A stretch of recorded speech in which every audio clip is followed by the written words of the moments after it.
Hello, in this video we will be learning about the important components of GST invoice without which a GST bill is not accepted. You can have any format, but these components are necessary to be present in an invoice for GST bill to be approved. Now we will start. The very first thing that is required is the name, address and GST number of the supplier. It is important to take in consideration that the name and the address should be in accordance with the GST registration. The next is the name, address and GST number of the receiver or the buyer. Now again, here name and address has to be according to the GST registration. However, if the receiver or the buyer is unregistered, then delivery address has to be mentioned along with the state and state code. Now it is important to keep in mind that delivery address is also to be written when the delivery address differs from the address of receiver. The next is the invoice number, that is here. Now the invoice number can be of maximum 16 digits or 16 characters. It should be combination of alphabets, numerical, dash and slash, as you can see here. And it should be unique for each financial year. It is advisable to keep the financial year either as the suffix or prefix. Like right here, 1718 is written in the middle.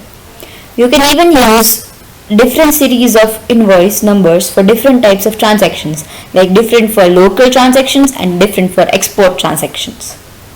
The next important component is the invoice date. Moving forward, another important component is the HSN or SSC code. This is the code given to a specific product or services that you can find from the link provided in the document. So you have to find your product or services that you are supplying or providing, and you have to mention the code here. Now HSC code and SSC code depends on the turnover of the previous year. Turnover up to 1.5 crore, that if you have the turnover of 1.5 crore in the previous year, then you are not supposed to, it's not compulsory to mention the HSN or SSC code. However, if the turnover is more than 1.5 crores but up to 5 crores, then HSN code up to 2 digits is necessary and SSC code is necessary. Now if the turnover is more than 5 crores, then HSN can be up to 4 digits and SSC code is mandatory. In case of export, full HSN code irrespective of previous year turnover is required. Next is the product or service description.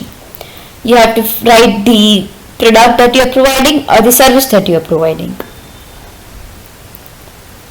Next will be the UQC code and the quantity. Now it is only for goods. So if you are providing goods, then you are supposed to mention the quantity of the goods and the UQC, that is the unique quantity code for the for the goods that you are providing. Next will be the taxable value. This is the value on which the tax has to be charged. So you are supposed to mention the taxable value, and the total value of goods and services or the actual total transaction amount. The whole transaction amount has to be mentioned. rate of tax for CGST, SGST, IGST and cess has to be mentioned along with the amount of CGST, SGST, IGST and cess is required. Place of supply is supposed to be mentioned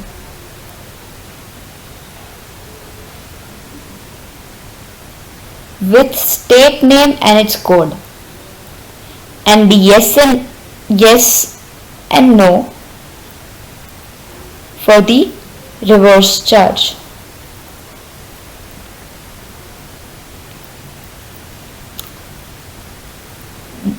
The next important thing is the digital signature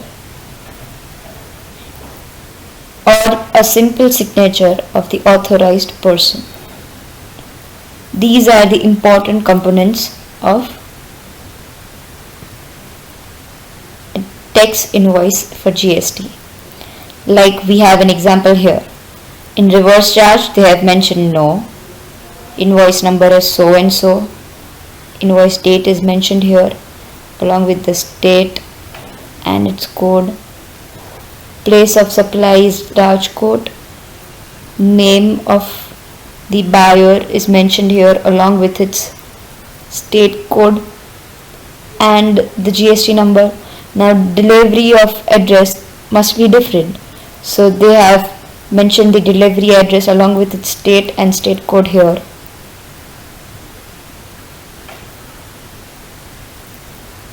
They have mentioned that the service that they are providing is consultancy. The SSE code is this for consultancy. Quantity is 1. You are not supposed to mention the rate, it's optional. The total amount is this much. The taxable value is this much. Rate of CGST is 9%. SGST is again 9%. The amount for CGST and IGST is mentioned here, and the total value is mentioned here.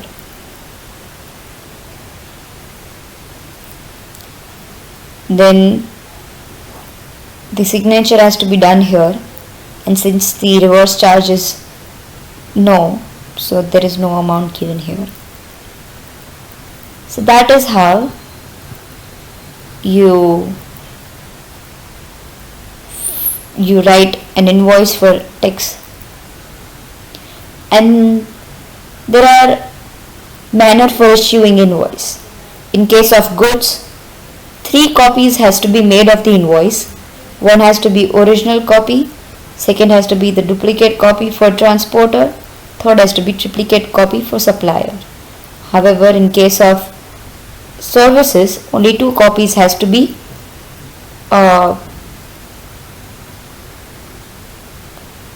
taken out, and it has to be original for recipient and duplicate for supplier. That's it.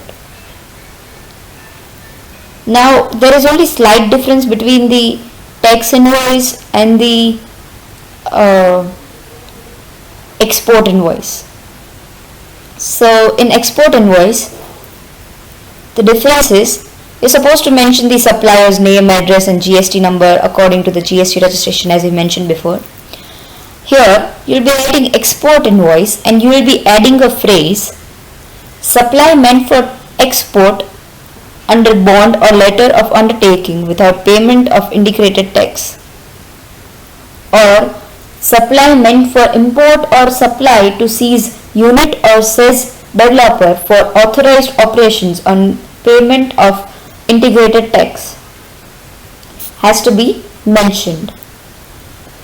And the other thing that is different, except for the stuff that we already talked about, is the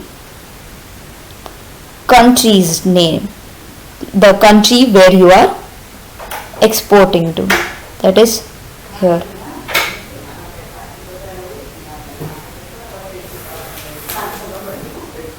That's it.